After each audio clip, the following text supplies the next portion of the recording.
So if we take the sampling of MCS into account, we have this even for PCM5, and we can actually see some dust detach effect.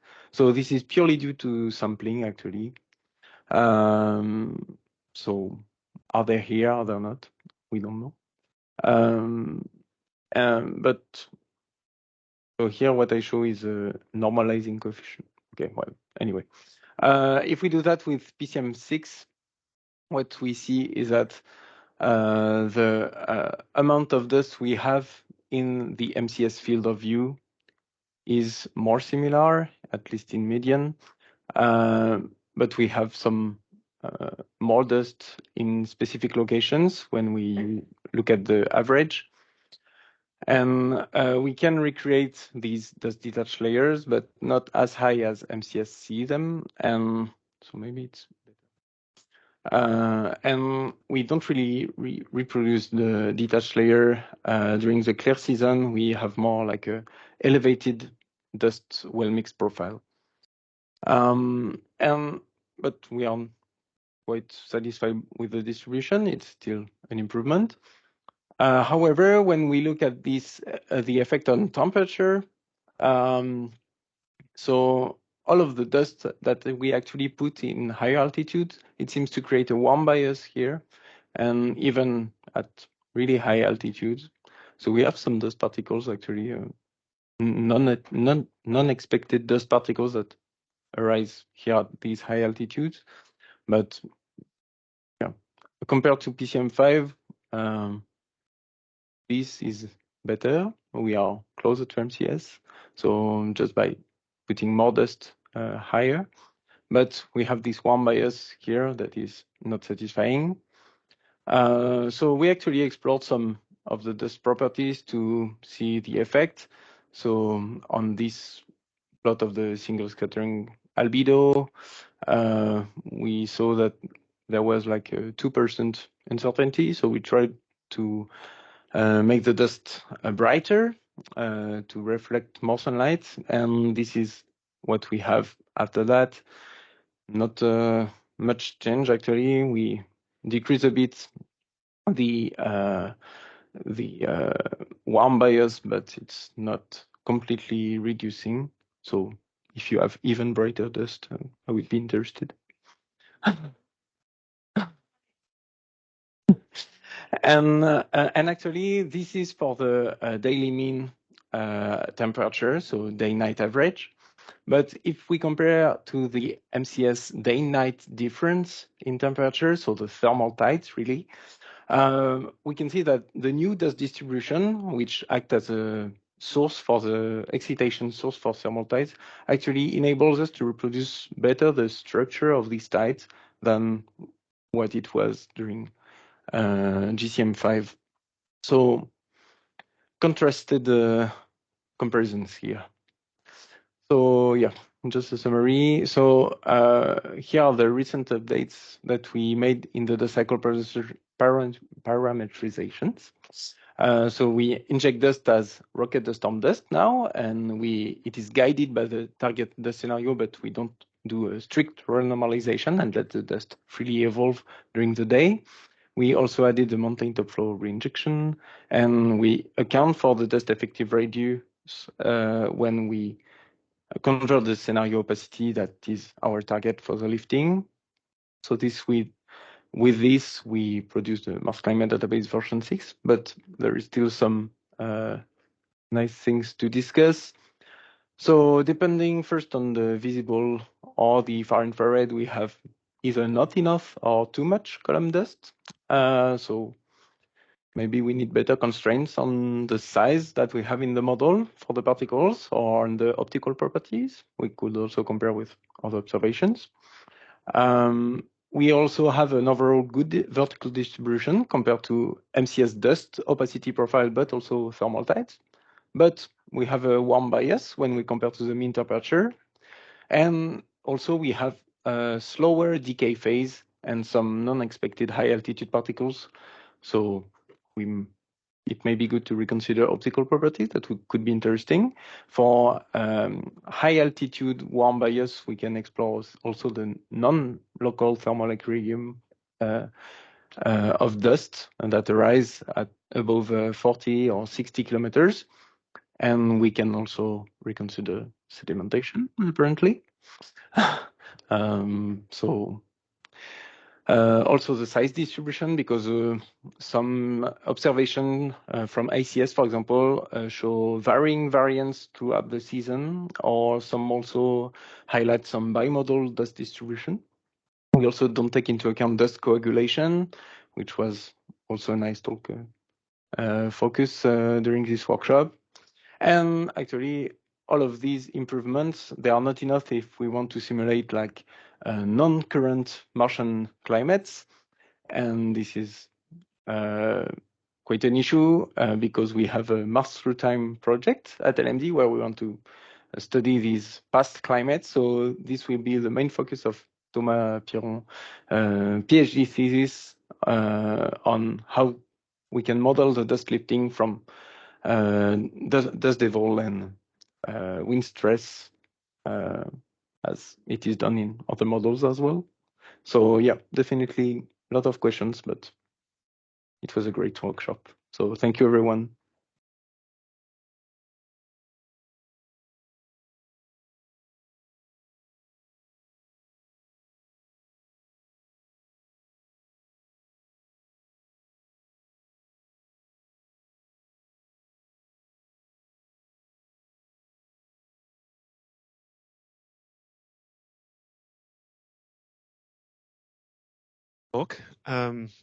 You had several times this ice scavenging thing on your transparencies. What actually happens to the ice grains attached with the dust? Do they just reach ground, or do they evaporate eventually again? And you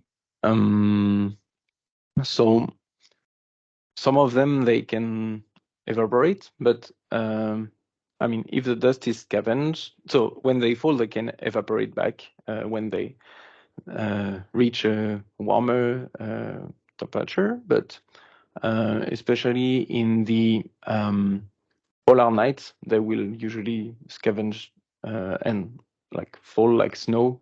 Just fall down to the ground? Yep. And actually, I didn't talk about that, but for CO2 condensation, and since we are not normalized to the scenario anymore, we have to take into account the CO2 scavenging, which was not done before in the polar nights. Otherwise, we would be having dust particles in the polar night. So yeah.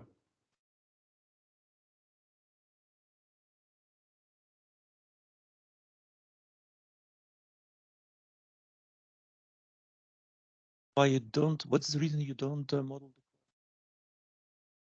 time or time? That has been the efficiency of Martian coagulate? Do you have any idea?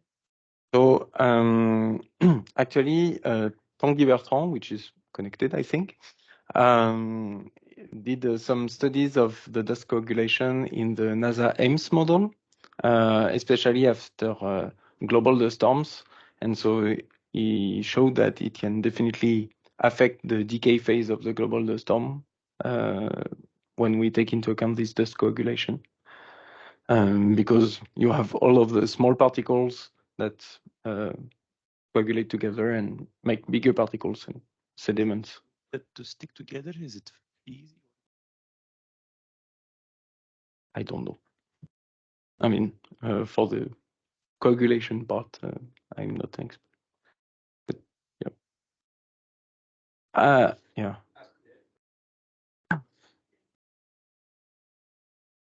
Hi, this is Tanguy, but I haven't heard the question about the sticking of the particles. So Tanguy, the coagulation, the question, sorry, was, is it easy for the particles to stick together and coagulate?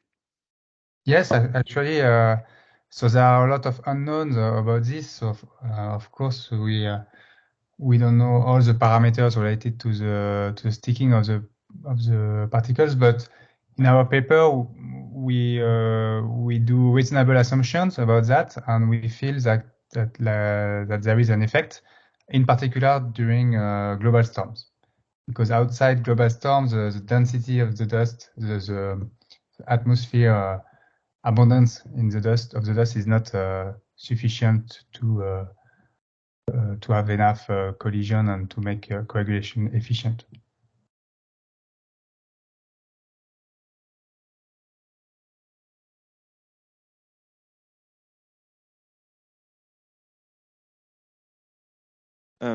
If you see that in the version 5 of the PCM, you don't have a detached layer without the sampling, and when you apply the MCM sampling, you have the detached layer. How do you know that they are even real in the observation? Maybe it's just the effect of. So this is especially true for some like close surface, but actually these observations are not that biased by the sampling, I would say. And if we, so I didn't show that, but in the PCM6, we actually have, like you could have said, well, here you said that when sampling, you also have these detached layer in PCM6, but isn't it like PCM5, where you seems to have, but not really. Actually, when you do like the zonal average without the sampling, you still see some detached layer in PCM6, which is not the case in PCM5.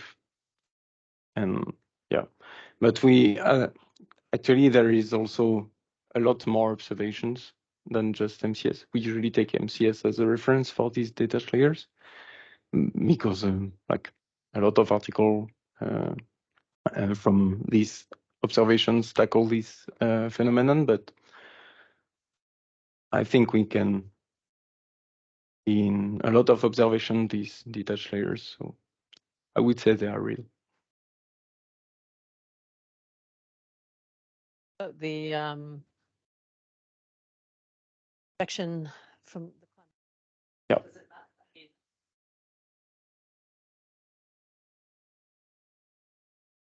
Yeah.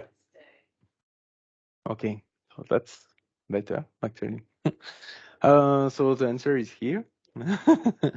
So every day at 2 p.m. in one given column, we check and we look at the scenario, which we assume to be true at 2 p.m. the next day. Yep. And we actually spread the injection from 2 p.m. to 2 p.m. the next day,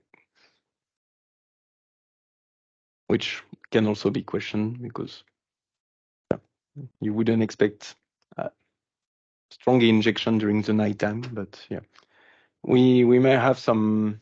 Well, all of these parameterizations actually involve a lot of parameters, and which involves a lot of tuning, and we certainly have some compensating errors somewhere, which is not easy to avoid when you don't have like automatic